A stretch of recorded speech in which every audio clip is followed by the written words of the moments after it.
No micromanager. Right.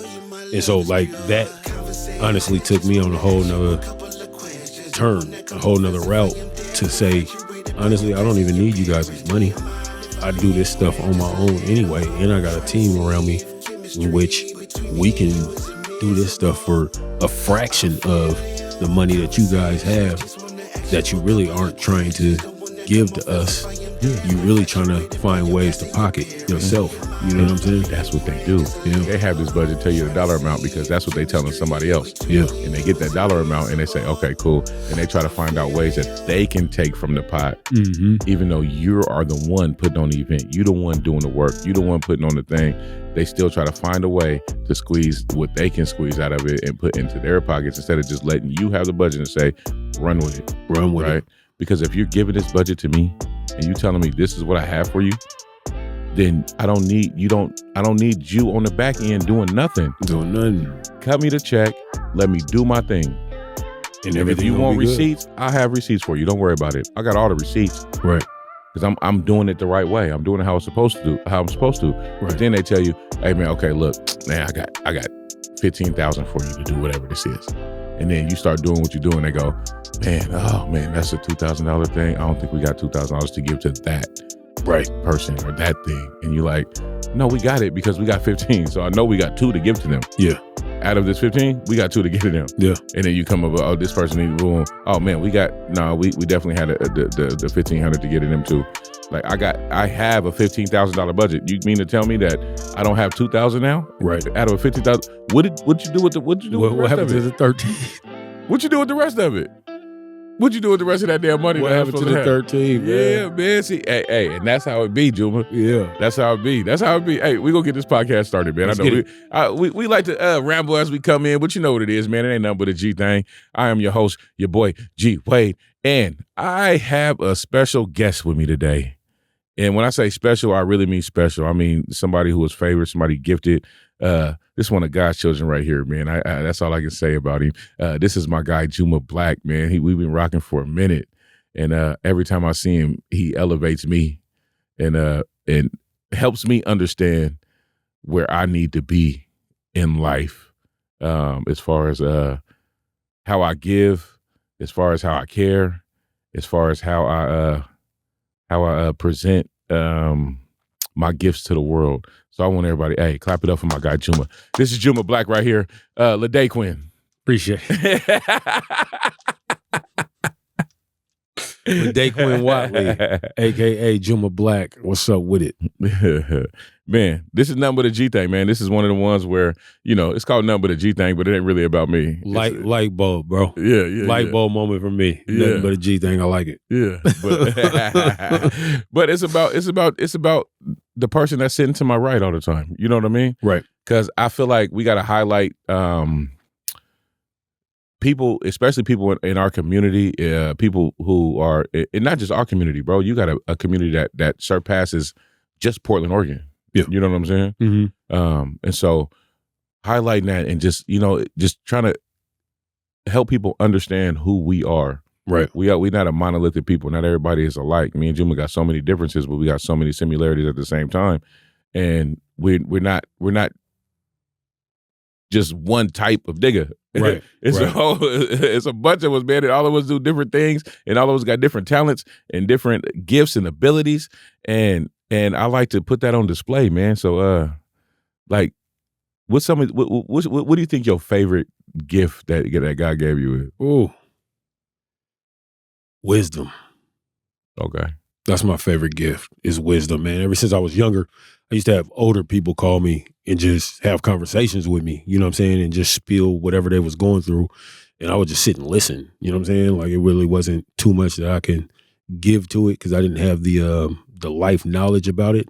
But I was able to learn, you know what I'm saying, a lot of lessons just by listening to people pouring their situations, you know what I'm saying? Yeah. Into me, you know what I'm saying? And having a confidence and believing in me that I wasn't going to share that trust, you know what I'm saying? I wasn't going to share that information with anybody, you know what I'm saying? So built a lot of relationships through, you know what I'm saying, me just being authentically me. You know what I'm saying? Placing no judgment. My mom will always say, I'm not God. I don't have a heaven or a hell to put you in. You know what I'm saying? So that's how I approach life. Like, you know what I'm saying? We all go through our own situations. We all deal with our ups and downs. And yeah, I'm not God. I don't have a heaven or hell to put you in. So you can tell me what you willing to tell me, you know what I'm saying? And trust that it's gonna stay right here with me. You know It's wisdom, but the quality that I seen what you were just saying that in, it was it's trust. People trust you. People can open up to you, tell you a secret, tell you, you know what I'm saying, something that they don't want to tell nobody else in the world in order to vent, to get it off. And sometimes people don't even be looking for an answer. Right. They just want to call you and be like, man, this what's going on. This is going on. I just need to tell somebody about it. Right. And it's gonna stay with you. I think that's one of the ways that we're similar. We're similar in that way. The wisdom part is now that you done heard all of that growing up, now you can sift through the bullshit. Now you can see, you know what I'm saying? Because I'm pretty sure some people that you know you respect how, and then they went through some shit they wanted to tell you about, and he was like, not you. Like, have you any of your have any like your heroes, like, because they trusted you so much, you was like, damn, you human. Like you, not in that sense where they told me something, but they showed me something. You know what I'm saying? Like one of my mentors a while back when I was growing up, you know what I'm saying? He was like my father figure, you know what I'm saying? And just over the past couple of years, he showed me a different side of him that I never thought was him. You know what I'm saying? When I truly needed him in certain moments, small moments too, nothing huge. Like it wasn't, bro, I need $1,500 or anything like that. You know what I'm saying? It was just more so, you in my town, bro, let's link. You know what I'm saying? Let's grab coffee. Oh yeah, I'm gonna hit you. I don't get a phone call, nothing. You've been in town for 3 days. I'm calling you. Don't get you know what I'm saying? No response, anything. It's like, damn, I thought we was better than that. You know what I'm saying? Okay. Yeah. But that type of shit, it for me, I don't take offense to that. Like I don't, when stuff like that happens, because I'm a very busy person, bro. I got 6 kids. You know what I'm saying? Yeah. I got a wife. I got about 43 jobs. Right. I'm that Jamaican nigga off of Living Color. You remember that? I got somebody for that. I'm telling you, bro. Right. I don't know how many businesses I just started some folded. I got a letter the other day like, you owe me this and this and this for a business that I started nigga in 2021. Ooh. And I was like, ooh, you know, being one of them. I even forgot that I folded that one. Right. You know what I mean? But let me go ahead now. Let me take care of that. Let me take care of that. I'm going to take care of you, and then I'm going to take care of that. Right. And so as we move in, and I'll be in different people's city too, though. I move place to place, and I travel and do comedy. Let me ask you this: when you go to different people's city, do you hit them up first and let them know, yo, I'm gonna be in your city and we gonna link, or do you tell them, hey, I'm gonna try to link? I tell them I'm gonna try. Okay, that's totally different. That's totally different from what I'm saying. Okay, I'm saying it's either I don't get a phone call that you was in town. You know what I'm saying? So when I go to somebody else's town, I'm calling you, bro. We gon' link because I'm gonna show you that respect. Yeah. You know what I'm saying?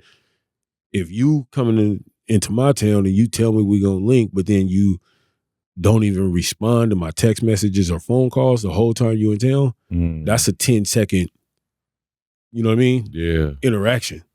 That's all it takes. You can just tell me I can't do it. Right. That's totally different. You know what I mean? Okay. Like, it's certain people. Now I'm gonna tell you, and that's where I'm at with it. Yeah, that's a certain individual that I had that respect for that I never thought would do me like that on a number of different occasions. Yeah, you know what I'm saying. So that's why I'm saying it's that level to me. But I think about this is how I think about it. I got like, okay, in Baltimore, I got a cousin, right? My cousin Mike.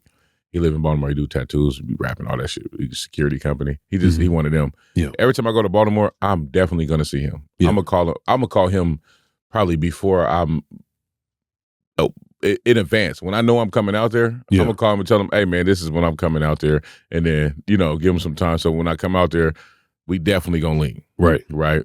I got my homegirl Vanetta. She was in Atlanta. She in New York now. But when I go in the city that she in, and bro, the way she's a monster, the way that she work, I'm going to call you when I get there. Right. My homegirl Malika, that's in Atlanta. When I go, I'm going to call you when I come out there. It's people that I know in different cities. You know what I'm saying? I got an Uncle Mike in Oklahoma. when I go to Oklahoma, I'm definitely gonna call and I'm pulling up on you. You know what I'm saying? Yeah, yeah. But everybody else, I'm gonna try. And I say that because when I go different places, I'm going there with a purpose. And so I might be there for a purpose, for a show or whatever, but something might be linked to that I have to pivot and maneuver for, because it's going to open up another door, another avenue in this city that I'm not from. I got to make the best out of it while I'm here. So if somebody say, hey man, I need you to come with me and do this podcast over here. Well, hey, I know we were supposed to get coffee, but can you meet me at this podcast studio instead? And then we can grab some coffee at the podcast studio. Let me do this podcast real quick, and I'm gonna link up with, you know what I'm saying? Yeah. But I'm gonna give somebody that respect. If I told you I'm coming, then this is what I had to do. I had to pivot. I had to move, because this is something that is I'm out here for business in the first place. When I see you, like, man, we can link up after the show, end of the night. I'm a night owl. I'll be up until 5 o'clock in the morning. It don't matter, nigga. I'm outside when I'm outside. You know what I'm saying? Right. Moving and grooving. So we can link up like that too. Don't get me wrong. And then we can actually, we don't even got to link up and do nothing. We can sit in the car. Man, one time I linked up with my cousin, and I sat in the car at Drew Hill Park. Where's that? It's in Baltimore. Oh, gotcha. And we literally just sat in the car and we was just chopping it up. It was after the show. The homeboy was selling plates. We got some plates. We just sat in the car and we just chopped it up at Drew Hill Park, eating some food, just sitting in the car until like 5 a.m. We spent like 2 hours just chopping it up. I always got that kind of time. Yeah. You see what I'm saying? But I don't have, when the day is moving, it get kind of different. Gotcha. You know? But I always tell people, I charge it to your head, not your heart. Because I know you love me, especially if you know what I'm saying, we got a relationship. I know you. I'm going to charge it to your head, not your heart. You know what I mean? 100. And so in those situations, it's kind of hard. But at the same time, I see what you're saying, because it's somebody who you rock with. Yeah. You know what I mean? Somebody I thought that rocked with me the same way I rock with them. Okay. You know So as you go into life, do you expect things from people? No. That I gave to them? Yeah. No. Okay. So hey June, I need to hold $20. I need to borrow $20. If I give it to you, I don't expect for you to give it to me back. Yeah. I'm not going to tell you that, but if I give it to you, then I'm like, all right, I'm just giving it to him. If he's able to give it back, he'll give it back. If not, I'll get blessed later on down the road. So, okay, but what if I'm somebody that call you and be like, hey, Juma, I need to hold something, right? Mm-hmm. You let me hold it, I give it back, whatever, boom, boom. And then, but if you call me and say, gee, I need to hold something, do you expect me to be like, oh, here, you got it? Like, you know no, what I mean? I expect if you have it and you rock with me that way, then you'll give it. If not, then you just couldn't. You know what I'm saying? Like, there's no, oh, my guy is holding out on me, like nothing like that. Like, I don't look at. Most people know, bro. If I'm calling the ex, I really, really need it. Fact. You know what I'm saying? Like, some people call it because it's habit. You know what I'm saying? Like, some people just got into this habit, this pattern over life that, oh, well, I'll just borrow it from him, or I'm going to borrow it from that person. I'm going to borrow it. You know what I'm saying? Like, nah, I'm more so like, man, something just popped up. I don't have it. Can I, you know what I'm saying, use it and I'll get it back to you. You know what I'm saying? Yeah. Yeah. So I try to stay out of those situations. I do too. Mm-hmm. I live my life. My uncle told me a long time ago when I was younger, right? He was like, if somebody owe you, you'll never be broke. Right. But if you owe somebody, you're going to be broke forever. Yeah. And I was like, damn, it just makes sense. Yeah. If I go around my life borrowing shit from people, I'm always going to have to owe somebody. I'm always going to be in debt. I'm going to be broke forever. But if I can turn myself into the lender, if I can turn myself into the person that says, all right, here, I got you. Here, I got you. I'm going to be rich forever because, hey, people, you hope, this is the karma, you know what I'm saying? You will hope people are still going to look out for you, right? Right. And even though you can lend it, you can give it, and don't expect it back, and in all those ways, you're still rich in the fact that it's somebody with a view of you that is like, man, even if they never talk to you again, right? You know the people you might loan something to, or give something to, and then the next thing you know, you don't hear nothing from them years and years and years on time because they never had plans on giving it back. Right. But at the same time, they know who you are. Right. You're still rich in your I guess the way that you give in your service. Yeah. Still rich in your service. And so, hey. Yeah, no, I always 100%, when I give, I give understanding that my blessing is coming from somebody else. Yeah. You know what I'm saying? I just pay it forward. And then, Pay it forward. Yeah. But that's God though. Yeah. I don't know. A lot of times, we don't tap into religion too much, right? I'm not a religious person. Neither am I. More spiritual. More spiritual, right? I know it's a higher power out there. It's rocking. I was talking to my homegirl Megan the other day, and she was like, I don't know. I don't know about that the God and the God. I said, well, at the end of the day, anything that we can't explain, who do we give it to? We can't explain this shit. If at the end of the day you can't explain it, right? God did it. Yeah.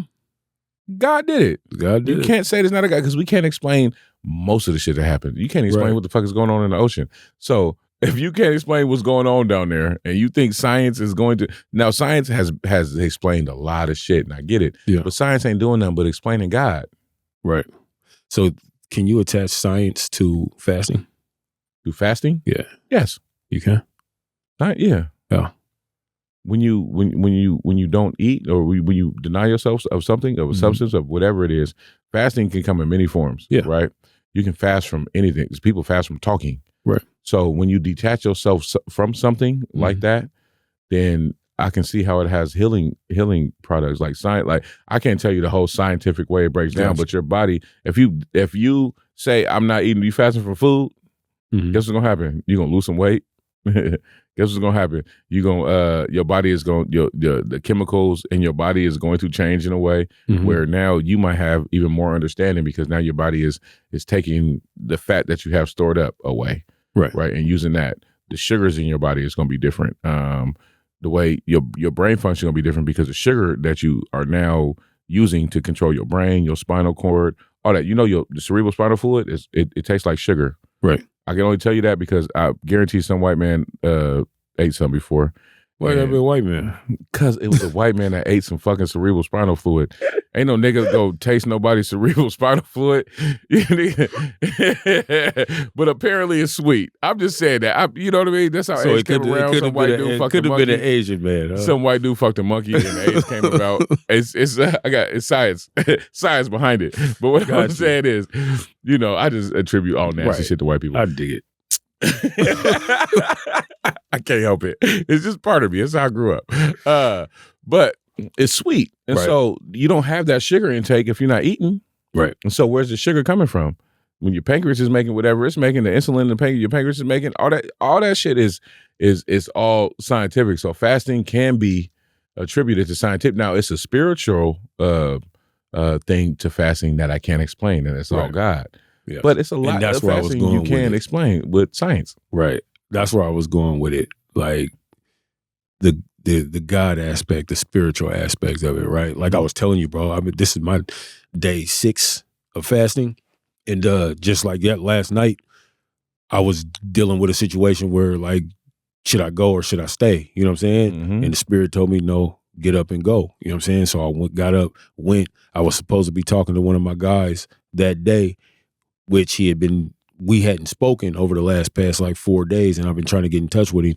And it's always, I'm busy right now. I'll hit you later. Yada, yada, yada. You know what I'm saying? So I go to meet up with one of my guys downtown, and all of a sudden, 2 other people pop up that I had to learn something from in that moment that I was supposed to learn something from. You know what I'm saying? And that's just being in the spirit. You know what I'm saying? And then just asking for certain things to happen before I even left, and those things happened. You know what I'm saying? And just like I was saying, just being more focused and clear on where I'm going and what I'm doing. You know what I mean? Like it's super dope when you actually are tapped in. You know what I'm saying? Like on that frequency. Yeah. The thing about fasting is every religion has it. Yes. If that makes sense. A form of it, yeah. Yeah. They have a form of fasting. So it's something to it. If every religion is practicing this, then this is when it comes to how I be explaining God to people, right? Mm-hmm. Because the Bible it's a real history book. I love it. Yeah, I fuck with the Bible. Yeah, it's a real history book. When we're praying to God, man, bro, our higher power is a higher power for real. It's something out there that's looking out for us, right? Yeah. And then the Quran is a real history book. It's a book from somebody. You know what I mean? Yeah. But it's the same way that Gandhi got a book called My Experiments with Truth. Mm-hmm. And it's a real history book. Yeah. You know what I mean? Buddhism, you think about that.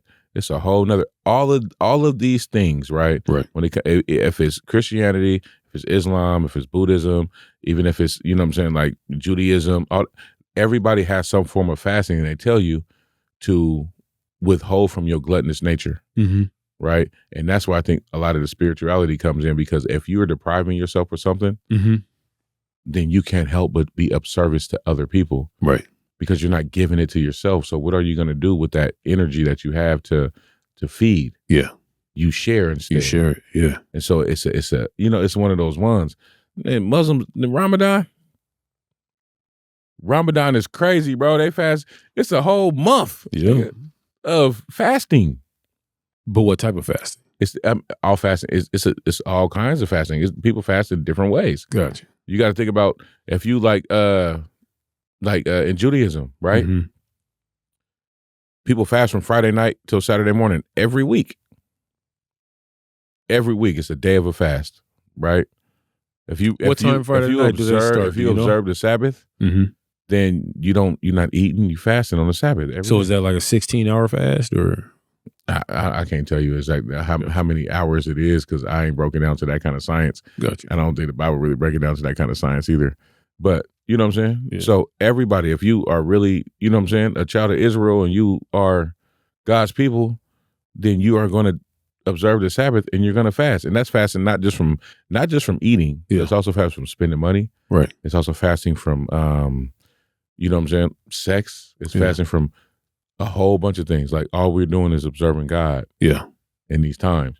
So it's healing properties to it, and every religion has it. So how do you say if every all of the old history books have it in there that this is what you should do is fast at some point? Fast in different ways. Right. How do we say we shouldn't do it as people? Because I think we should. Yeah, 100%. Yeah. Now, you a reader? Yes, and that's what I was going to go to with the fast is my guy Marshall Goss was just put me up on game. Shout out to my brother. Man. Right. Hey, hold on. Wait, what up, big bro? No. What's up, old man? You are old, and I'm gonna let you know every time I see you that you're getting older. That's how I keep you young. Shout out to Marshall. Shout out to Marshall Goss mentor. Right. He has been. We was on a walk. When we was on a walk the other day, it was we was walking. I forgot her name, but we walking there. She was like, "Oh, these is your brothers?" And I was like, "Yeah, these is my brothers." And we walking. She was like, "What about the dude in the red hat?" I said, "Yep, that's my big brother." Mm-hmm. And then she said, "He seems holy." I said, "Talk about Marshall?" Yeah. I said, holy. Mm-hmm. I understand it, but yeah, I guess you could say that he is. Right. He is a holy. He was just levitating and gliding through the whole. He walk. wasn't even walking. He wasn't even walking. He was just cruising, just being. You know what I'm saying? That old wise owl. That's what he is. He an old wise owl who gave all of us a blueprint that we can't deny, man. Right. I love you, bro, but you old. Love you, brother. But no, the information that you did share with us in that meeting was that when you fast, we often just think of taking something away and never pouring back into that cup. You know what I'm saying? And he was saying, bro, you fast, you have to get in that word, you know what I'm saying, and fill your cup back up. You know what I'm saying? So that restores balance, you know what I mean? Because you can't just take something away and not refill, you know what I'm saying? So and not put it back in there. Right, not put it back in there. So yeah, man, I learned that from my big bro, you know what I'm saying, Marshall Goss. I appreciate you, buddy. That's how he was one of the reasons why I joined the Army. Really? Mm-hmm. That's what's up. When we was younger, you go through, all the stuff that you go through, and and knocking people out and everything, right? When you was younger, I had a whole life, man. It ain't stopped there. That ain't. I didn't stop once I got older. You know what I mean? It's still the shit could happen tomorrow. I was talking about the time we was at the club and old boy was on something. I forgot. You remember that? Oh my God! Now I do. Hey, hold on. Shout out to AOB. That's right. My hey, shout out, little bro. He had the concert. We was at the We can talk. You want to talk about it right now? We can. That. You know me. I was an open book, bro. Old boy was on something. He was on something more than he wasn't just drunk, man. He was on some type of drug that had him zombied out. And so I'm the type that I want to fix the situation. Yeah. So I, you know, man. This was when you was fresh out the army, though, bro. It was when no you just got back. security. Right. It was no. I was back on a visit. I wasn't fresh out the army. Okay. Nigga. I was still in the army. I was only here for a couple of weeks, and I'm doing my thing. I'm having fun. Right. Going, and I'm just trying to see everybody's events as we go. You know what I'm saying? So when I hear, ALB singing, he got his whole event over here, I said, oh yeah, I got to go. We in there. We in there. And I get in there, and Juma in there, like everybody hit me talk. Oh, we in there. It's gonna be good. I come in, I see you, shake you up, and I go to the bar because I'm let me get me a drink. I'm about to settle in and have a good time. Man, I settle in a good time. As soon as I walk in, I go to the bar. I'm at the bar. I'm ready to order a drink, and oh boy is arguing with the bartender. Right. And she goes, I don't know what to tell you. I can't serve you anymore. You're too drunk. Like you, whatever you want. In context, real quick. This guy is about 6'4". Yeah, he was a big dude. 230 pounds. Right. He was you know what I'm saying? Solid. And he was on something that made him aggressive. He wasn't on something that made him drunk and stumbly. He was on some, what are we doing? And I was like, bro, like, come here, come talk to me. Come talk to me. He went to go lunge at her. Like, oh girl, she was talking. I'm just telling him, like, calm down. Yeah. He like lunged, like he was finna like grab her or whatever. And I just snatched him up, like, bro, we can't do that. Right. Not here, we're not gonna do that. And I just walk him outside. We walk outside. And he cool. He talking to me when we go outside. We go outside and we just talking. I'm trying to tell him, hey bro, this ain't the place for that. Right now. This is a whole R&B singing nigga concert. Right. This ain't, you know what I'm saying? If we had a Rough Rider show, we can understand the aggression. Understand the aggression. Right. Bro, it's about to be a whole singing vibe, a whole cool vibe in here. Come talk to me, bro. I don't even got to go in there right now. Let's talk. Right. So we chopping it up, and you know how somebody turn around and they pacing and they're like, that's what he's doing. And then he was like, they got my card in there. I left my card at the bar. I said, okay, don't worry about it. It's all good. I think you went in there to go talk to him. No, I was standing right there with you. I was right behind you. Somebody went to AOB go tell did, them I that think. They got it was a white girl that came out with us. It was me. That was the other bartender came out. Right. Yeah. And she was like, I have your card. I'm gonna go get it. She at the bar. Yeah. Go get the card. And he's amping up still. Right. Like, nigga, bro, I don't know what to do here. But then when he turned around that next time and went, and then he turned around and looked at me in my eyes, like you seen everything. I seen it, nigga. Yep. And so as soon as he came at me like, bro, it's over for you. I don't know what to tell you. Trust me, it's a whole bunch of things I could do to you tonight. Right.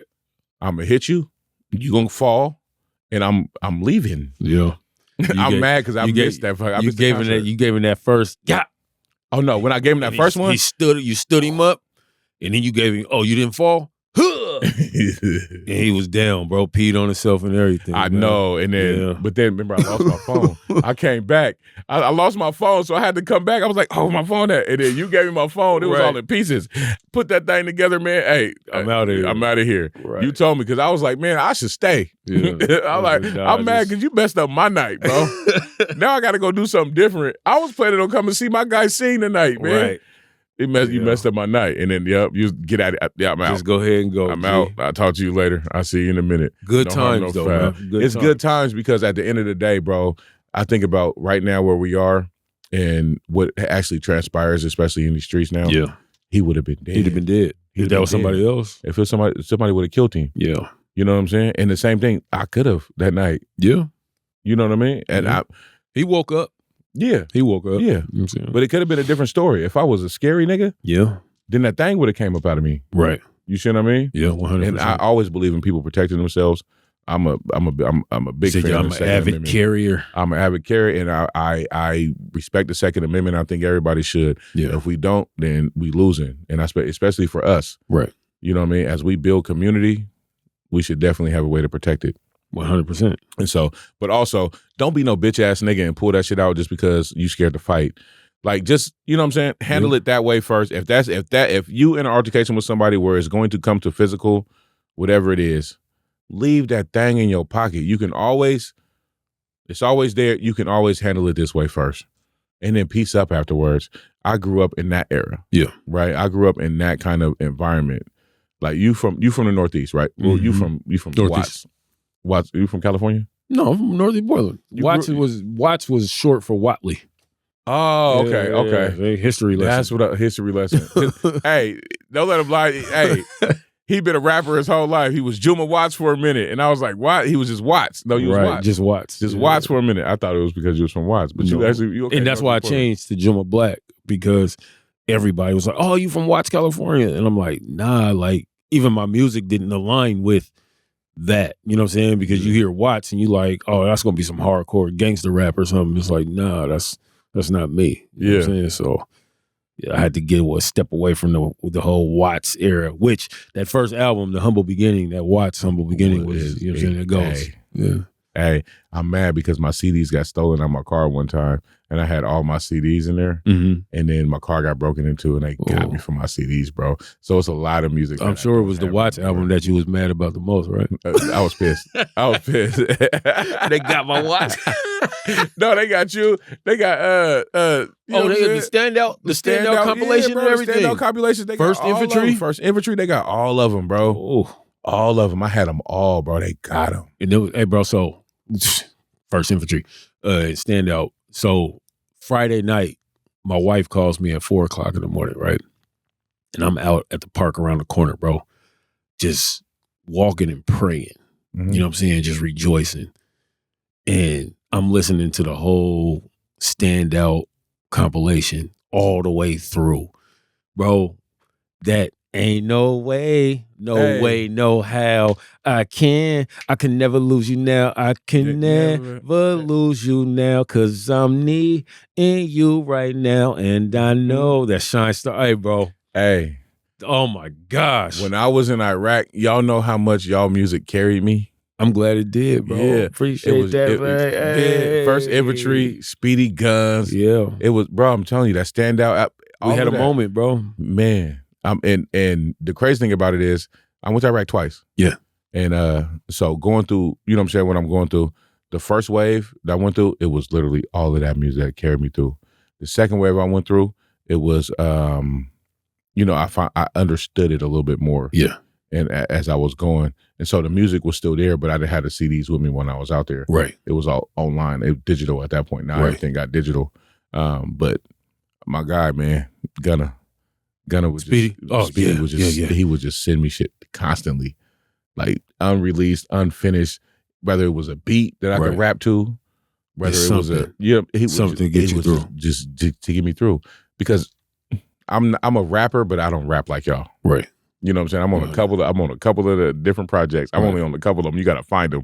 So if you know First Infantry, if you know Standout, if you know the whole Cell Block Wave, if you know everything, bro, I'm telling you, you're going to find Creation. That was my name back then. Gotcha. You're going to find Creation on a couple of albums, a couple of songs. Definitely on that First Infantry album. I know you was on that First Infantry for sure. Yeah. We did God's Not Dead.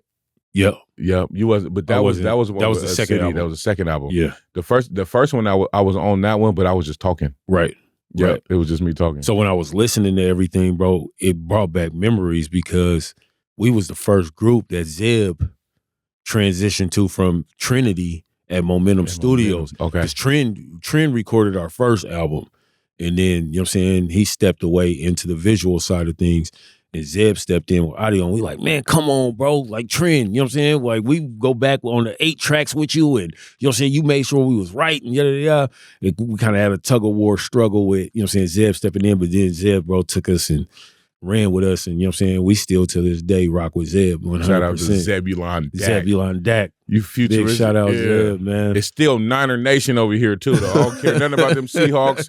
Next time you see me, Zeb, it's going to be the same way every time. I love my guy, man. Yeah, Zeb's a beast. You know what I'm saying? I'm glad Trent put us in good hands. You know what I'm saying? 100%. And Trinity has always been a real one, too. Yep. Yeah. Zeb has been real, too. And Momentum is still, Zeb's still doing it. He's still doing his thing. Speaking of, like I said, bro, like the memories that came back to us, I'm gonna just dive into how that even came into. But bro, Dre Steves, rest in peace. Yeah. You know what I'm saying? He was on the Standout compilation. Yeah. You know what I'm saying? As a young pup, you know what I mean? Like, we really was making moves in the streets and making waves, you know what I'm saying? So how I even got started with music, bro, I'm down in California, Palo Alto with my mentor, Tunde. Shout out to Tunde Sabamahim, the Sobo family, Dr. Dapo. Shout out to Dapo. Yeah, big shout out to Dr. Dapo, man. But we was out. I was out in San Francisco living with Tunde at the time, and we was out in the garage, bro, pressing up shirts for Esfachi. You know what I'm saying? Every single day. And every single day he's playing this music, bro. This one album. And I'm listening to it, rocking. I'm thinking it's just some hood, you know what I'm saying? Rapper. You know what I mean? Not paying attention to it like that, but you know what I'm saying? We just going. And then one day I'm listening and I'm like, bro, I ain't heard this dude cuss not one time. Like, Tunde, bro, who is this? And he's like, oh, that's Speedy. I said, Speedy Guns? He was like, yeah, that's Speedy from Portland. I said, Jonathan? Like, he's like, yeah, that's Jonathan from Portland. You know what I'm saying? Went to Benton. I said, bro, let me get on the horn with him right now, bro. So I call him. I said, bro, I'm down here. I've been past 2 weeks straight, bro. Like, this is fire. You know what I'm saying? I want to start rapping. So I got to go back. That's crazy. Before that, I was in the 6th grade and I was in my room and I'm listening to NWA. I'm listening to Eazy-E, you know what I'm saying? All of them cats. And I wrote a rap after I got done listening to them. It was full of MFers and Bs and you know what I'm saying? Yeah, whatever. I'm in the 6th grade. So Moms finds that verse, which could have been 32. Bro. Man, she was on me, right? And so crumbles it up, you know what I'm saying, throws it away. And that was my short-lived 6th grade moment of being a rapper. You know what I'm saying? So fast forward to the situation where I call Speed and I'll be like, yo, bro, I want to rap too. You know what I'm saying? And that night I started writing, you know what I'm saying? And then we spoke about it. He's like, bro, when I get back, because he was at TSU at the time, him and Breeze. Yep. Him and Emmanuel. Big shout out. And shout out to Lil J was there too, though. Yeah. Big rest in peace. Shout out to Lil Johnny. But he's like, yo, when we get back in town, I'm going to hook you up with my peoples and, you know what I'm saying, we're going to make something happen. So when we got back, bro, he linked me up with City and Marcelo. You know what I'm saying? And Marcel. You know what I'm saying? Shine Star. You know what I'm saying? And Deshaun plays your city. Dushan. Pleasure. That nigga has a French. It's a nigga French name. Hey, you know what's crazy is both of them niggas are chefs now. Right. That's crazy. Sean Lamont. Yeah, Sean Lamont. Sean Lamont. Hey, to be 100% honest, bro, one of my top lyricists in the town to come out of the town, bro. I got him at top 3. That he is a writer. Yes. So shout out to Jay Lee too, right? He would write songs for Jay Lee. Yeah, Jay Lee's a singer. That I would never ask City to sing one thing, right, ever. But I'm telling you what he can do though. He used to pen them songs. Bro, and give it to Jay Lee. We'd be in the studio with Zeb. Yeah. He'd be like, hey, no, you got to sing it this way. And then he'll do whatever version of it that is. And it'll open up Jay Lee's eyes and be like, oh, okay, I got to do this. So, but I'm going to sing it the way I can because Jay Lee can sing. Yeah. And so it was one of the ones. And bro, I watched so much magic between them two in the studio. It's just them two. I love to be in the studio. Right. So anytime my partners be like, hey, man, I'm about to go do these songs. We're going to be in the studio. I'm going. Yeah. I'm going to go to the studio. And so I was just watching them work, and not only was it his one of the best lyricists, his pen game though, ridiculous of just making songs is crazy. Yeah, because I didn't expect that at City. I got kind of spoiled, bro, to dive into music and be around the team that I was around, bro. The beats was on point. You know what I'm saying? Speed knew how to make songs. Speed wasn't the best lyricist, but he knew how to structure songs, bro. He didn't even like rapping. Right. You know that, right? Yeah. You know, he only rapped because he couldn't find nobody else to spit on these beats he was making. Right. But he knew how to make a song. You know what I'm saying? And then City know how to write a song. You know what I mean? Actually, but a lyricist knowing how to construct a song and configure it. And bro, I was spoiled, man. You know what I'm saying? Being around Shine, like you had the wild card of Shine because that nigga say he didn't even rhyme all the time. But that's what made him dope because he was a vibe. Yeah, he was just a vibe, and that's what I'm saying, bro. When that ain't no way, bro, I just felt it like, oh my God, bro, I missed this, bro. Everything was so fresh. It's 4:00 in the morning, bro, and I'm just out there just in rejoice mode and manifesting, and you know what I'm saying, just it was a moment, bro. You know how I knew I could rap, and this is so. I'm gonna tell you 2 stories. Uh-huh. One when I realized I was not like a rapper, like I wasn't, and then one when I knew I could do it. What was those moments? Okay, the first one I'm gonna give you is I was in high school. Mm-hmm. And what high school did you go to? I went to 3 different high schools. I was wild. I'm telling Gotcha. you, I've been knocking niggas out and doing shit for a long time. Right. When I was a kid, I was really uncontrollable. Gotcha. I played football, and I've always been smart, so I never school never been a problem for me. Right. I've never had a problem with with the good grades and stuff. It was just more so behavior. So easy, bro. I was like, I didn't see how people had to go to school every day. I'm like, you got to go to every day to learn this shit. Yeah.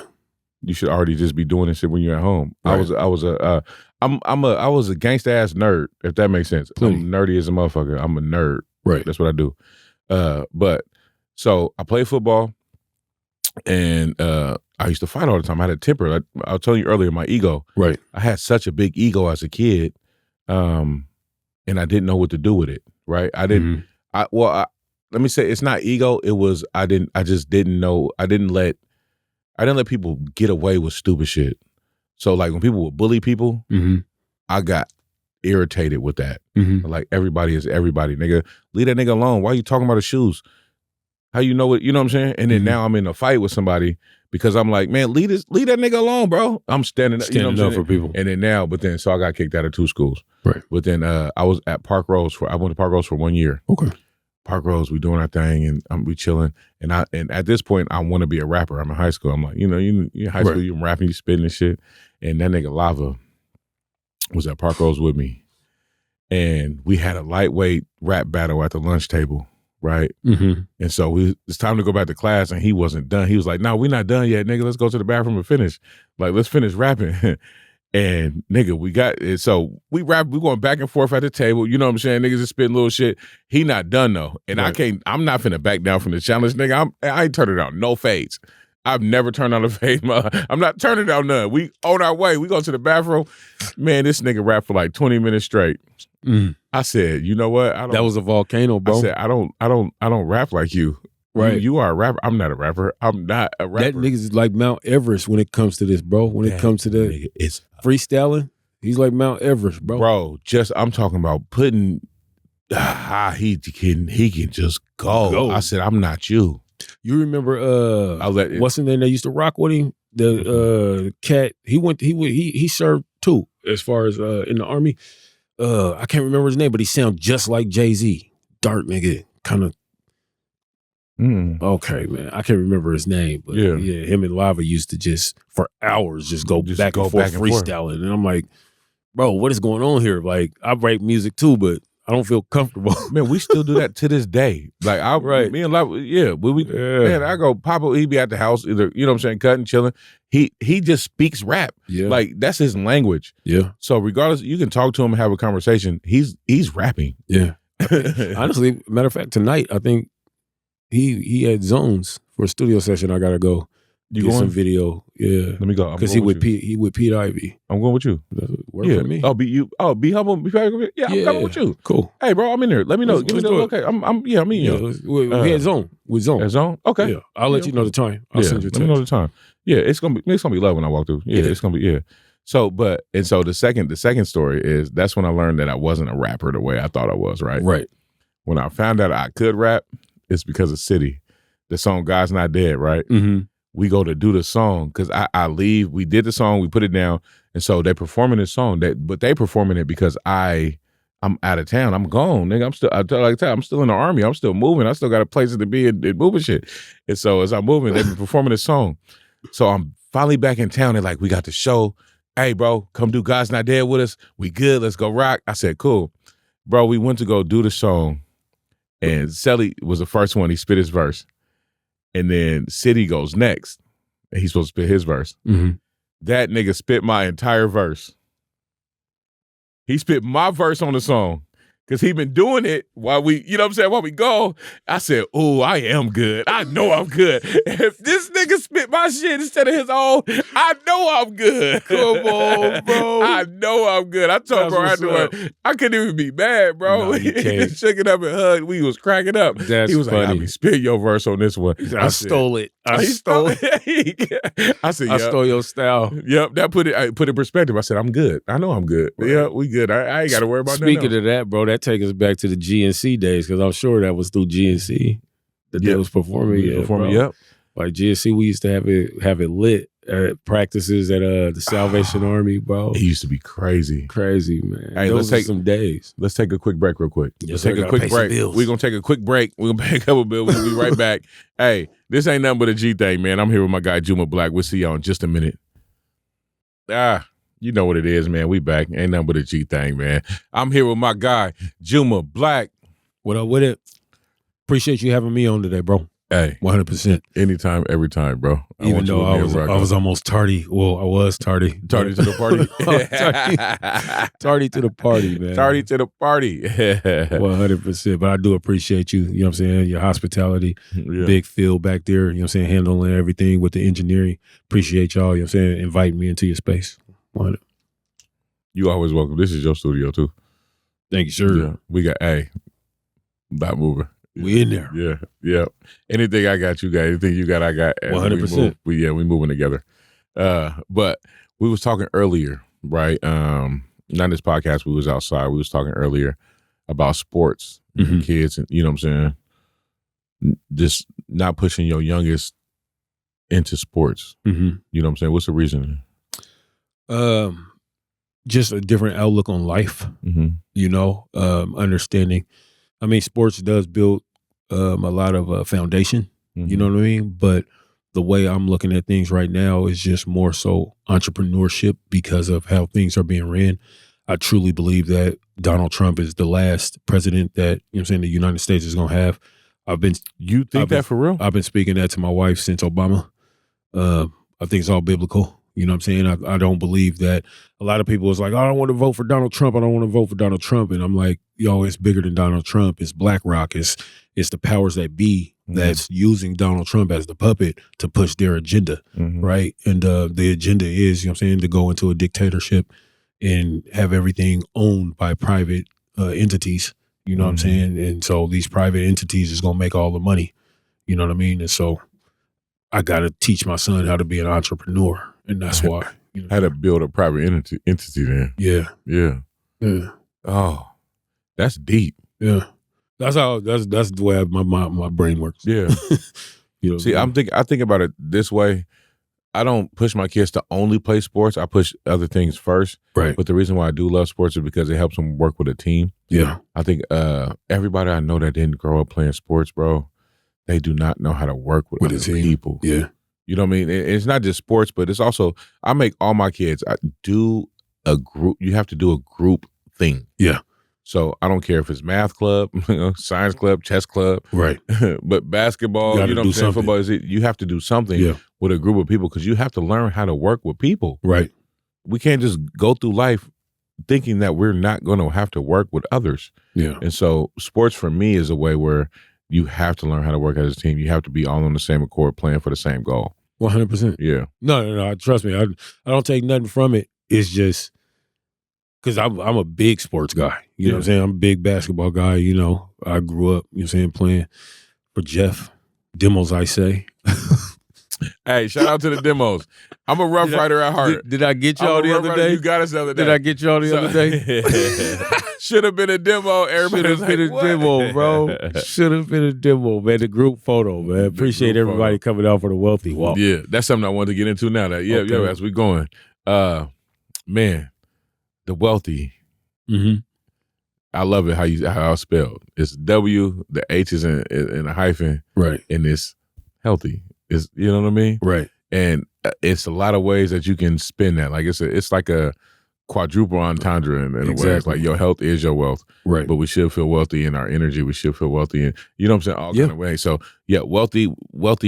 Yeah, it's so many ways that you can just take that and build on it because that's what we should be. Where did that come from? Honestly, man, big shout out to the team, bro, to Giorgio. You know what I'm saying? Like that was an idea that he had. Yeah. That he's been manifesting. You know what I'm saying? And over time, it came to fruition. You know, he got the right people around him.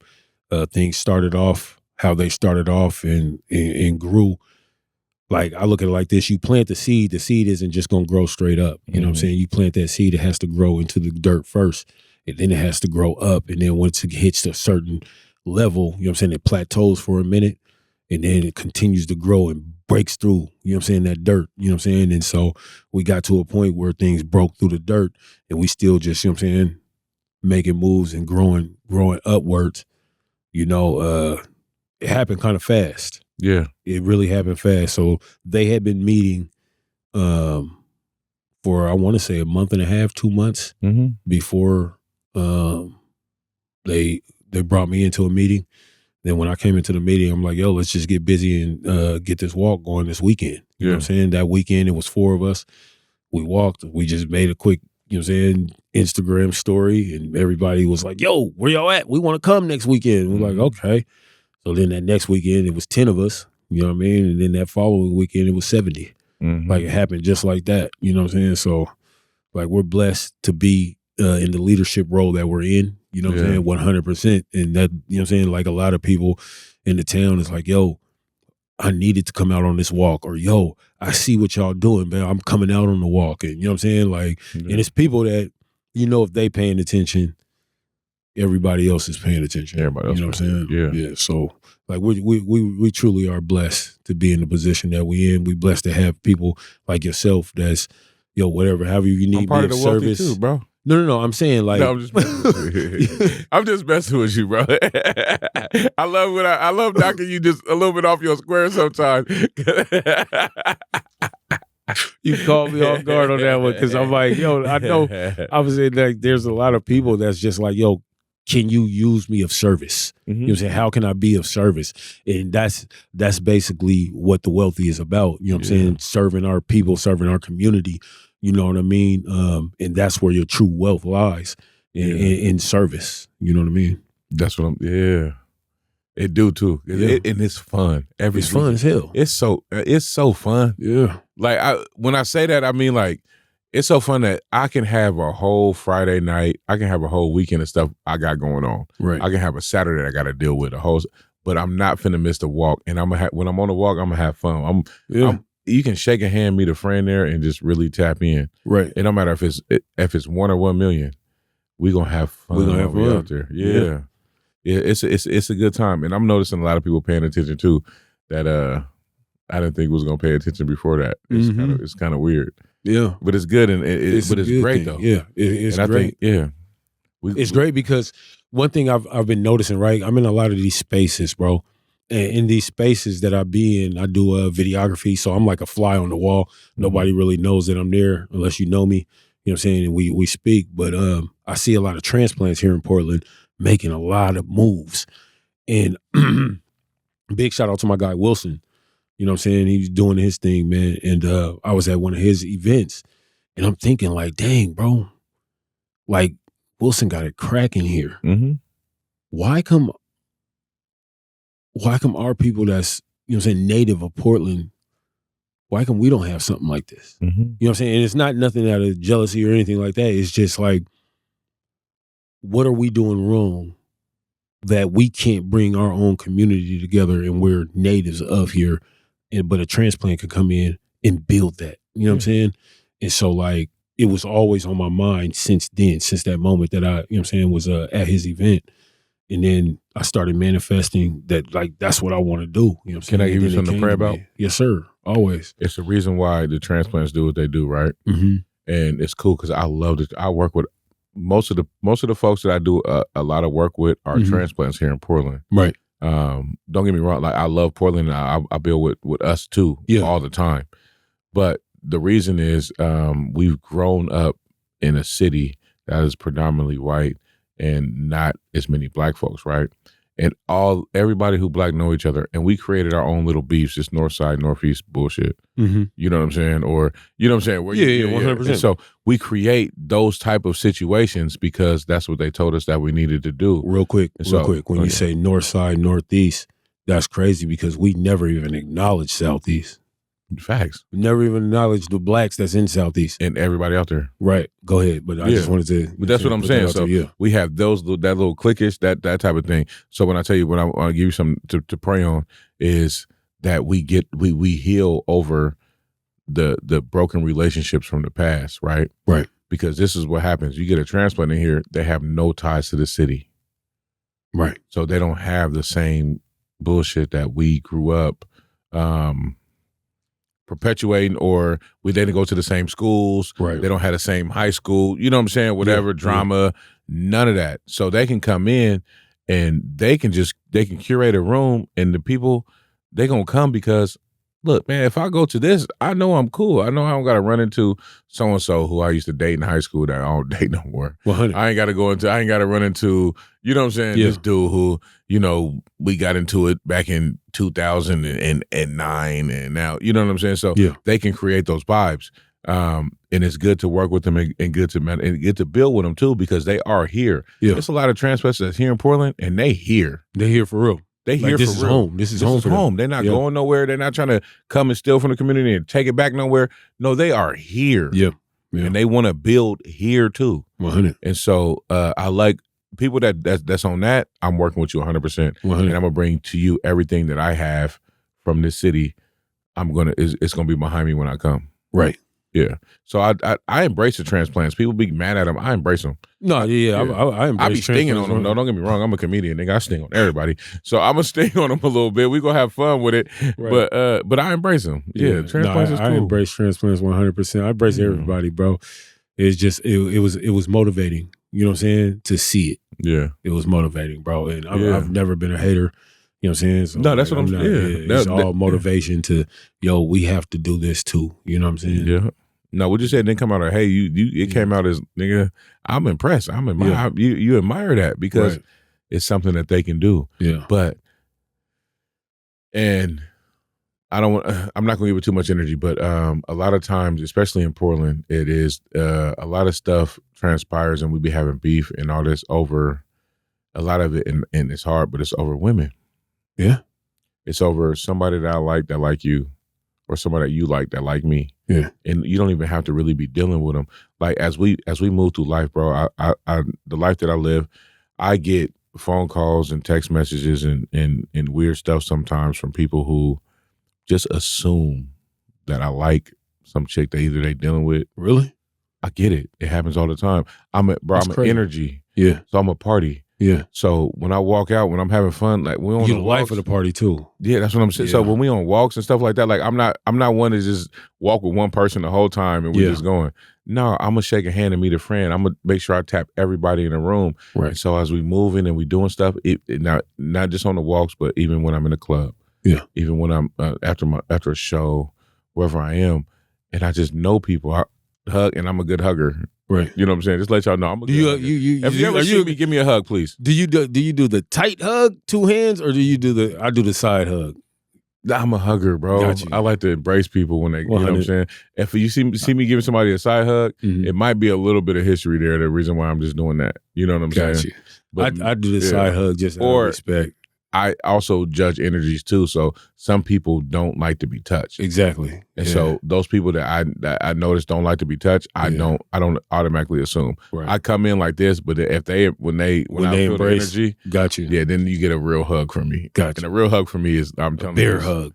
It's priceless. You can't buy it nowhere. Right. You can't buy it nowhere. I used to work at when I was working at Juma 107.5 and I had a radio, bro. I had this coworker, bro. I know what you're talking about now because. Just thinking back, bro, she used to just give me the tightest squeeze and hug when she seen me, bro. And I'm like, damn, that like didn't crack my back, but it felt good just to be hugged like that. You know what I'm saying? There wasn't nothing in it. You know what I'm saying? Nothing with it at all. It was just like that's how she hugged. That's you know I hug trees. I know really? It sounds weird. I really hug trees. That don't sound weird. I be outside. People who do that. Sometimes I be vibing, bro, and I just be like, you know what? This tree. If I'm talking to somebody, hand on the tree. I'm gonna hug that tree for letting me let me rest myself on it for a minute before I leave. I'm gonna hug him. Thank you. You know what I'm saying? Like, and I'm gonna give it a real hug. I want that energy we gonna transfer energy. I think a hug is a good energy transfer, and you should definitely for like, especially I love people, so I'm just like I'm an embracer, bro. Yeah, I don't want to hurt nobody, but I do give them a hug tight enough to let them know like I'm here. Yeah, you know what I mean? Yeah. But just in situations like that, I move around, I be doing that. And next thing you know, you get a text message, you get a call. Yeah. Hey man, I don't know what's going on, but I seen, that the energy between you and old girl, whatever it is. Look, bro, I'm sorry you felt that way and you that insecure in whatever relationship you have with this woman. Right. But trust me, I don't have a relationship with this woman in the way that you think I do. Right. This is just somebody who I know and I'm out and I'm just embracing them. We don't even got each other's phone numbers, bro. Yeah. Just to keep it a buck with you. So it ain't none of that. And so, but you get that. But that is the stuff that happens, that transpires over time when you're in there. Yeah. And so that stuff been happening to me since I was a kid. Mm. And so now we growing up and there's people who just, they gonna stay away only because you're a hugger. Because I'm a hugger. You see what I mean?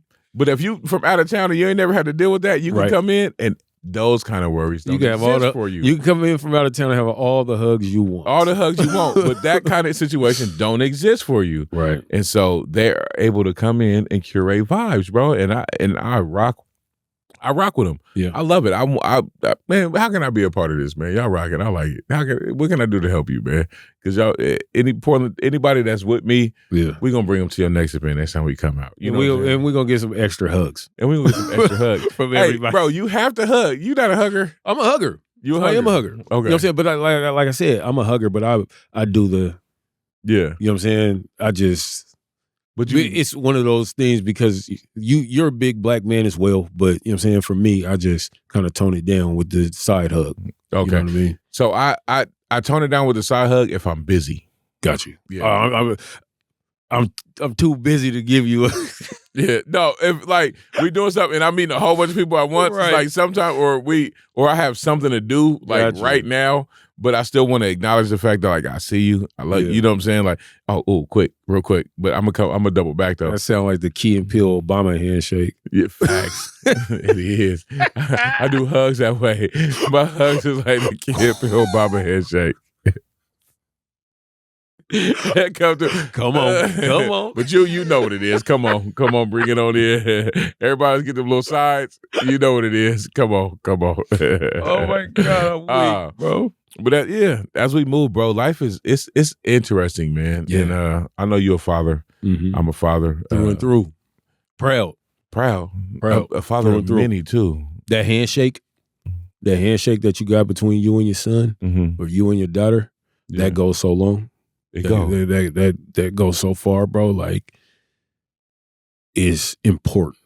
Mm-hmm. You know what I'm saying? Like, I've always been a handshake guy. So like, even in elementary, all of my guys, or middle school, me and all my guys would have a dope little handshake. You know what I'm saying? I said, bro, I can't do that with all my guys coming up and then not do that with my kids. You know what I'm saying? Like, got a handshake with the kids. All my kids got little nicknames and all of that. My daughter won't even let me call her, but Dad, you call me by my first name? That sounds weird. Facts. You know? I nickname all my kids' nicknames. Right. All of them. Everybody got something special. Like, that's our thing. Yeah. You know what I'm saying? So yeah. But I also do that with people I really fuck with. Like if I talk to you on a regular basis, you got a nickname in my phone. Right. Gotcha. Your name in my phone is not your government name. Right. I guarantee you it's a nickname. Gotcha. If you somebody who I really fuck with, it's a nickname in there. 100. I got a nigga in my phone named Catfish Face. Catfish Face. Yeah. Why you call him Catfish? Because he can grow face hair like a catfish. Really? It's like hella strong right here, and it kind of come down. Ooh. You know what I'm saying? Yeah. And then he don't get nothing on the sides, just a little bit of beard. Oh, and when you look at him, if you was looking at him right now, I'm gonna tell you who it is. But if you was looking at him right now, you'll understand. So I'm just letting this breathe for a minute, because when I say this name, you're gonna be like, damn, I understand. You know who it is. And now, okay. So now the next time imagine a catfish. Okay. And now imagine Tinkerbell. Bitch, know that. I ain't seen Tinkerbell, so rest in peace, Tinkerbell's son. Hey. 100%. I seen him. No, shout out to Neff though. Yeah, shout out to that. Neff. Was that's crazy. Tragic. I couldn't imagine that. He's 15 years old, and imagine that 15 years old, an asthma attack is something that, you know what I'm saying, right?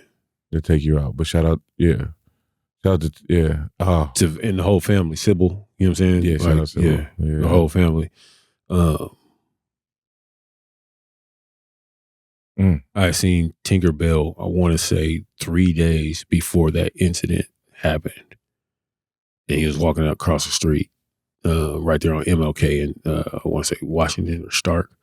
And I'm like, I pulled over. What up, bro? Yeah, I ain't seen him in, you know what I'm saying, forever. You know what I'm saying? Still always the same energy from Tinkerbell. You know what I mean? Yeah, catfish face ass nigga. Right. Yeah, like, no, on some real shit, bro. Yeah. When I see him next time, bro, I'm going to give him that 2-handed hug. You know what I'm saying? Yeah. 100%. And they call him catfish face when you do it. Got you. Yeah.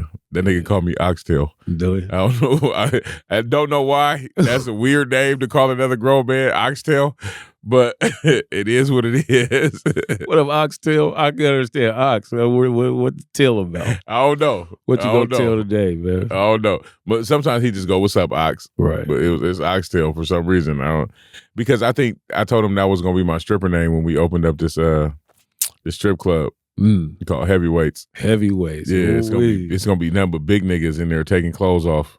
So ladies, making money. We're gonna be making money like a motherfucker. Cool. Women spend more than men. Oh God, hey, and if they got some big niggas in there taking up, I told them my name is gonna be Oxtail. Right. So I'm gonna be in a strip club. I'm turning it up. And some chaps, huh? Yeah. I'm about to shake ass.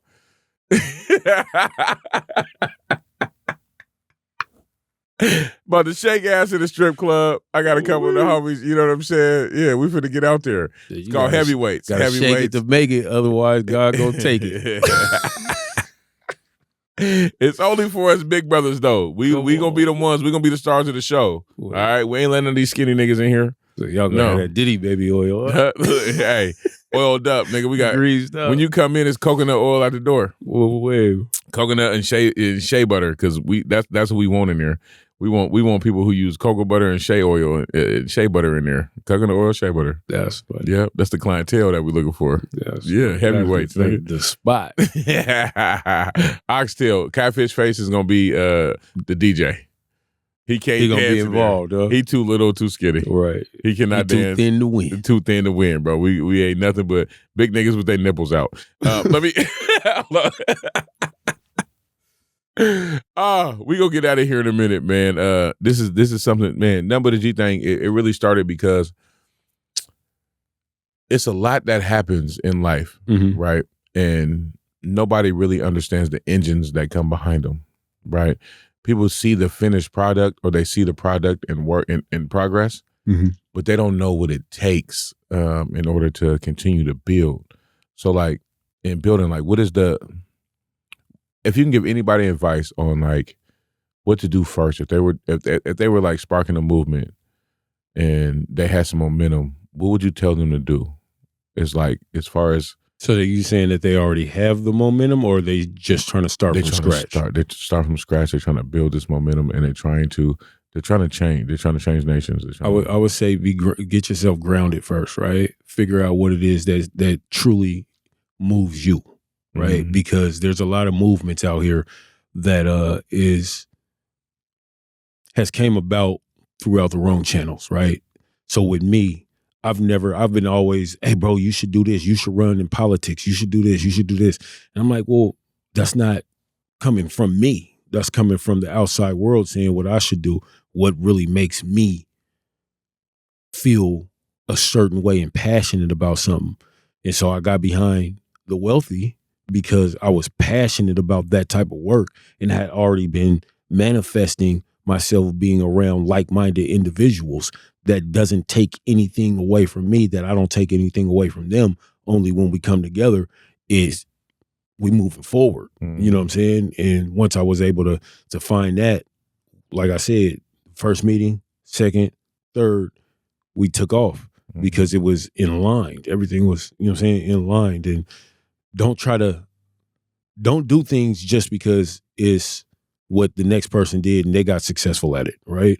Like, do what truly moves you. Like my guy, Ben Dre, serving and helping is what moves him. He has six preschools.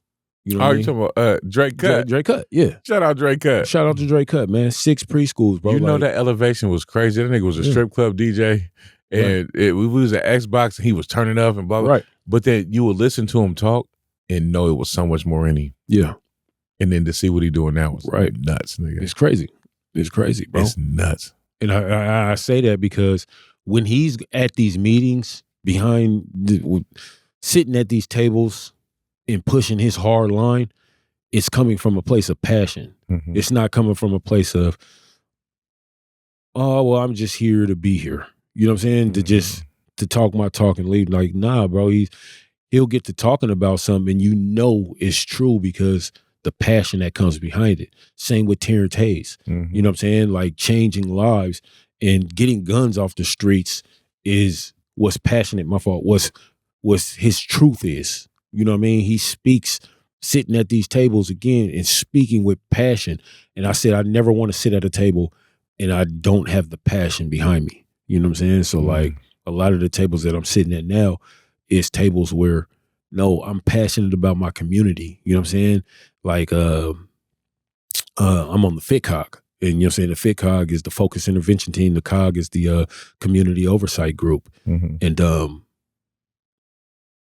when I first got there, I was kind of being pushed in a direction to dive into leadership. And I'm like, nah, I can't do that right now because I don't know enough. You know what I'm saying? Like I want to eventually get there, but there's so much more I need to learn. You know what I'm saying? And I got to be in a place of caution opposed to a place of attack. Mhm. You know what I mean?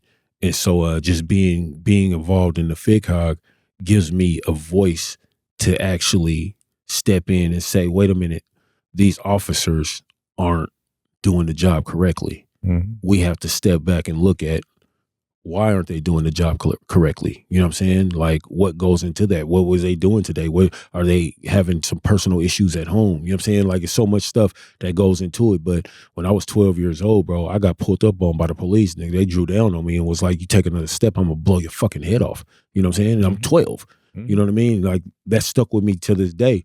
And that's one of the reasons why I wanted to be a part of the FitCog, the COG, you know what I'm saying? So that we can enforce policies to make sure that our police officers aren't either getting away with, you know what I'm saying, treating individuals, human beings like this, you know what I mean? Or we're holding them to policy. You know what I'm saying? So it's the policy committee is meeting in about a week and a half. Right. Yeah, you gonna check it out? Yes. So like I was saying earlier when you were saying the policy committee that you on and everything, like those are meetings that our community, we have to open that gate. Myself and you have to open those doors and say, come on in. You know what I'm saying? And we have a voice at the table. It's no longer middle-aged white women speaking for our community. Right. You know what I'm saying? Like, no, we are community. We are our community. And we're sitting at these tables and our voices will be heard. You know what I'm saying? You guys aren't going to police us like you guys used to police us. And that's who polices us the most, you know that, right? Yeah. Middle-aged white women. We need, and I know y'all think y'all helping.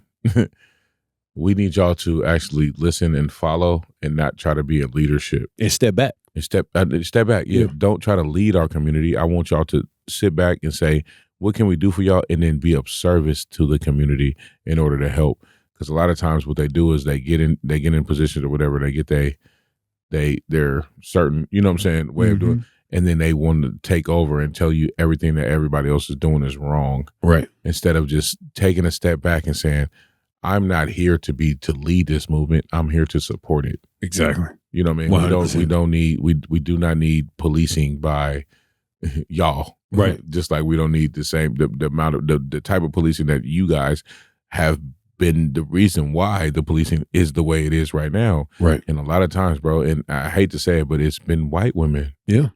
Yeah. 100%. It sucks because they also white women are some of our biggest allies. Yeah.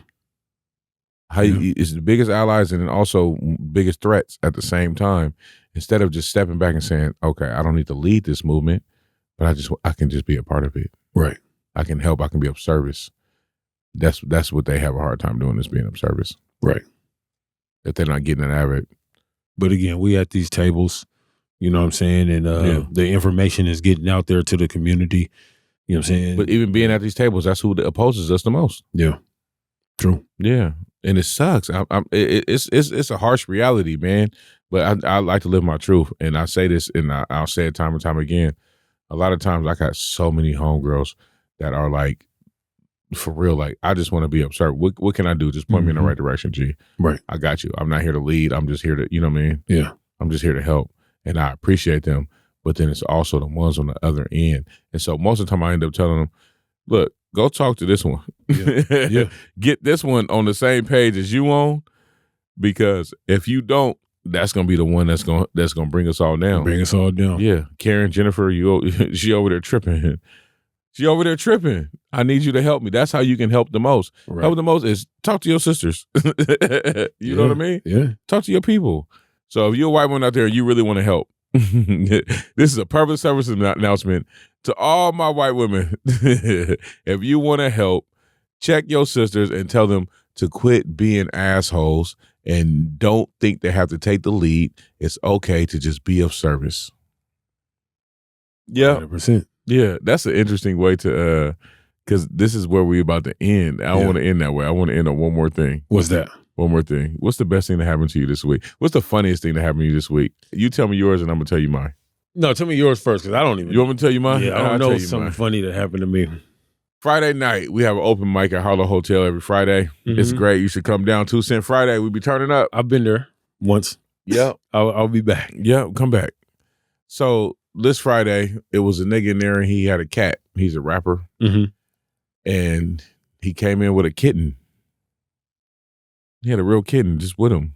But he's been there before. He'd been there before. Because he has cats. He didn't have the kitten no. the last time he was there. He didn't have the kitten with him the last time he was there, but he has cats at home. No, that's not the cat that was talking about fucking his cat. What? The time I came, it was a nigga in there talking about fucking his cat. No, that's not. I don't know. You don't remember that? Fucking the cat? Yes, he was saying, "Oh yeah, because white people do this, that, and the third, man. But I got a cat at home, and he wake up sometime and he looking at me like he want to fuck me." Yeah. No. Was he a comedian? Yes, he was a comedian. This not a comedian. He's a rapper. Oh, got you. Okay, different. Yeah. Yeah. That's what made it weird. For one. Like, nigga, you are a whole rapper. Okay, Right. okay. But he came in and he had this kitten. This kitten was about this big. You know, man.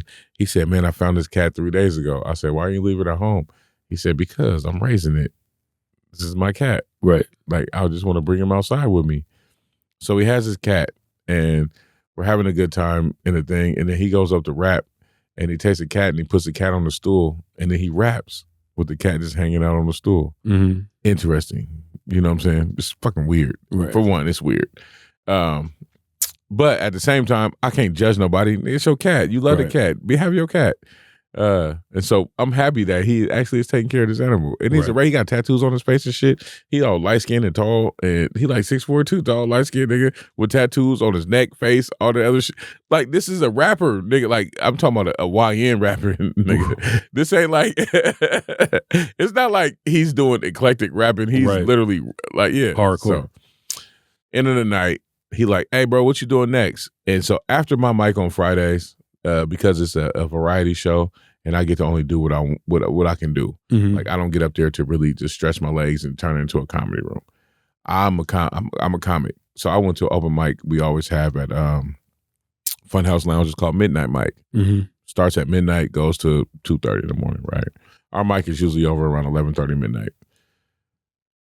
Said, "Cop in with me." So we go to Midnight Mic, and he has his cat the whole time. So while he's in the car, I'm driving, and I smell something weird. And I'm like, what the fuck? Like a fart. Right. Just roll the windows down. If nigga farted, don't want to say nothing, it's all good. I'm just going to air it out. But the smell don't go away. And I'm like, what the fuck is going on? And I hear this nigga in the back going, "Not right now. You can't just wait, cuz. You can just wait a little bit, cuz." And he's talking to the cat. Right? Got this rapper nigga in the back. "You can wait a little bit, cuz." Like, he talking to the cat like the cat is another YN nigga. Right? And so they going through it. And he's like, he grabs these flyers that I have in the back seat. He's like, "You need these?" And I'm like, "Yes, nigga, I need them. I got to get them flyers out to the places that I'm going."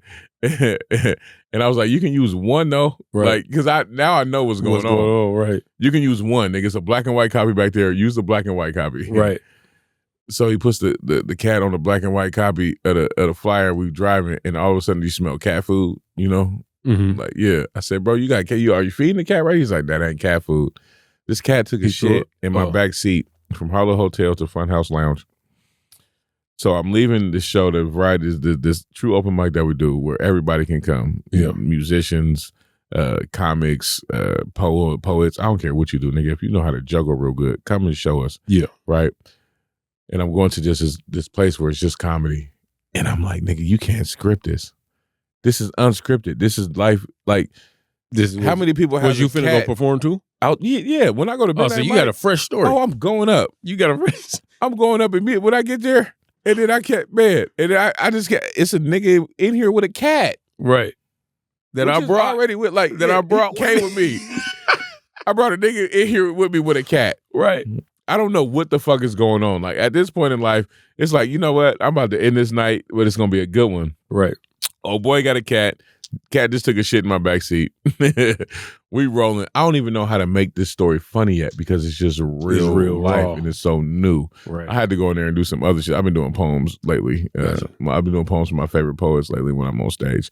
I was working something out, but like my favorite poets, you know, that's just rappers. Gotcha. Yeah, and Jay-Z. Nah, DMX is one that I've been doing a poem. Tupac. I've been doing poems from Tupac. I did a poem from Mo3 the other day. Yeah, that's dope. It's real poems though, but but it's funny though. Yeah, because people don't expect rap is rhythm and poetry. Yeah, and people don't expect rappers to actually be poems and also do haikus. What's haiku? You know what a haiku is? I call them jikus because I don't know exactly what a haiku is either. It's supposed to be like 5 syllables, 7 syllables, and then 5 more, or like it's something like that. But I don't pay attention to rules a lot. My last haiku, you want to hear my last haiku? Let's hear it. And then this is one that this came up that same night because we was talking about it. Mm-hmm. And my last haiku, it goes like this. It goes, I bought 2 $40 hookers because I figured $42 hookers was too excessive and one $80 hooker was not enough. Haiku. It's so stupid, bro. It's a G-Cool. I don't know if I follow the program, but it just is what it is. It is what it is. And I didn't even come up with that. That was from my uncle. He's a famous poet too. Gotcha. Not really. He's just a nigga who like to smoke crack and tell me wild shit. So as we go through life, we just do that. But that was the weirdest thing that happened to me this week is a cat took a shit in my backseat. Mm. That was the funniest thing to me. Nothing else was funnier than that. Right. I don't have a story to top that. I don't even have a funny story, bro. Nothing funny happened to you this week? Nothing? Nothing I can't think like that right now. Nigga, something funny happened to you this week. You don't remember. So he's saying that, right? This is the same dude that had to call me or text me this morning and say, hey, bro, you still gonna make it to the podcast? So that's something that funny that happened. I sent him a text message saying, yeah, 7:30 p.m., right? I'm sure he looked at that text message like, Juma, I've been reminding you and saying this to you and for the longest, and you still hit me with 7:30 p.m. Mind you, I'm like, damn, I was supposed to go to the podcast today. Facts. He said, no, it's 11:30. It was 11:11 at that time. Yeah, but that's what I'm saying. I'm one of the people. I'm gonna charge it to your head, not your heart. Right. I know. You got so much going on, bro. A lot of this shit just be. Yeah. When you told me, you was like, man, I get off the phone and if my phone ring, I forget everything that we just talked about. And I get it because I do the same thing. Yeah. So it's finding those things. But yep, that was something that funny happened to you today. There you go. It happened organically. It came out organically. That's what happens. But I did take your advice and I started on my phone, not on a notepad, logging on my notes. Yeah. Everything now. Yeah. So like I'm making sure because I can't have that happen in just certain spaces. I'm glad it happened with you because I'm learning, you know what I'm saying, to be more attentive and active on putting everything in my notes. Yeah. You know what I'm saying? And I got you, bro. I know your heart. We've been rocking forever, man. So, appreciate it. Yeah. And so, but it's good. What I do is a lot of times I'll just pull my voice recorder out, this and this and this and this and this and this and this, and I hang it up. And at night, before I go to sleep, you know what I'm saying? What I do is I always take a shit in the shower before I go to sleep. Gotcha. And when I'm taking a shit, I like to take my time with my shits. Right. You know what I mean? I think all men do. And I like to listen. I like to listen to the voice recordings that I have from that day. Yeah. And then I log them in my phone. It's like I fix the dates, the times, the things that I know that I talked about, like the voice records I left myself. Got you. And I put all of my dates in. Okay. In my calendar, and then I figure it out that way. Got you. Yeah, it's smooth. It's like, you know what I'm saying? Taking a shitty note. Taking a shitty note.